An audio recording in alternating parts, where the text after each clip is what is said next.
Best sol stories. हाथ पीले कर दो।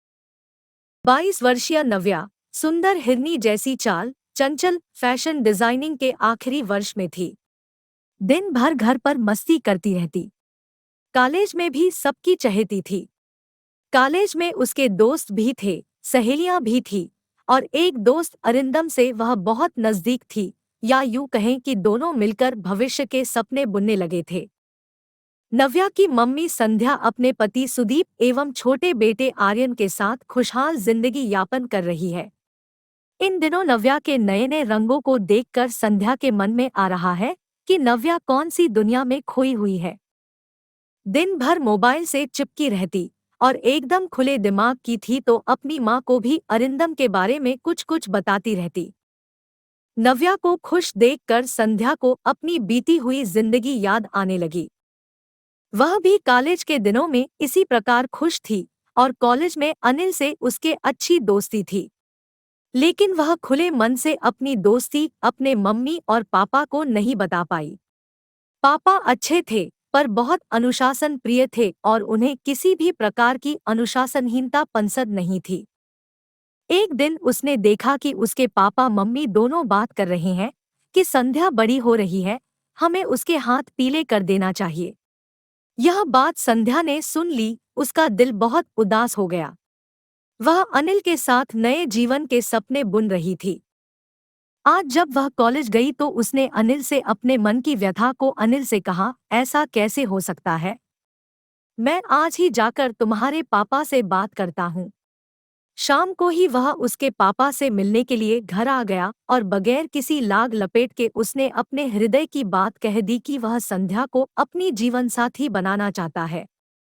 लेकिन पिताजी तो किसी बात को सुनने को तैयार ही नहीं थे। प्रेम विवाह को लेकर उनके मन में बहुत ही पूर्वाग्रह थे और उन्हें लगता था कि माता पिता की पसंद से किया गया विवाह ही सही है। जाति की भिन्नता भी थी, अतः पिताजी की तरफ से हाँ मिलना बहुत कठिन था। माँ पिताजी के सामने कुछ बोल ही नहीं पाती थी। बेबस संध्या सब कुछ देखती रही और अनिल उदासी के साथ घर से निकल गया। शाम का समय था, ट्रैफिक बहुत था। अनिल के मन में उधेड़बुन चल रही थी और सामने से आते हुए ट्रक ने इतनी जोर से टक्कर मारी कि अनिल का जीवन वही खत्म हो गया।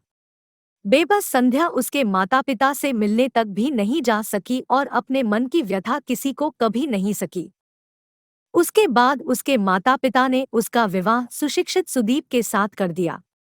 सुदीप के साथ उसका जीवन अच्छे से बीत रहा था, फिर भी मन का एक कोना कभी न कभी अनिल की याद दिला देता था। सोचती थी, कैसा है हमारा समाज, प्रेम विवाह को क्यों इतनी बुरी नजरों से देखा जाता है?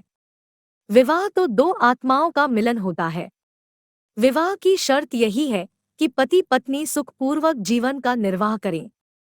प्रेम विवाह में एक दूसरे को थोड़ा समझते हैं तो जीवन थोड़ा आसान हो जाता है।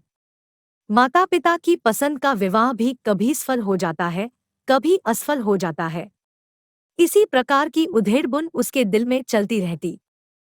लेकिन उसके दिल से आवाज निकलती थी कि जिस पीड़ा को मैंने भोगा है वह मेरी बिटिया को नहीं होने दूंगी। उसकी किस्मत तो अच्छी थी जो उसे सुदीप जिसे सुलझे हुए जीवन साथी मिले। नव्या के साथ वह किसी प्रकार की समझौते के लिए तैयार नहीं थी और उसने अपने पति को नव्या की शादी अरिंदम से कराने के लिए अपना मानस तैयार कर लिया और सुदीप ने भी इस बात की सहमति दे दी। सादे से समारोह में बिटिया नव्या का विवाह करके संध्या के हृदय से भार उतर गया और उसे लगा कि अपनी बिटिया नव्या के उसने सही जगह हाथ पीले कर दिए। दोस्तों, आपको कहानी कैसी लगी कमेंट बॉक्स में जरूर बताएं। साथ ही बेस्ट शोल स्टोरीज को सब्सक्राइब जरूर करें, घंटी के बटन को भी जरूर दबाएं। कहानी देखने के लिए धन्यवाद। बेस्ट शोल स्टोरीज।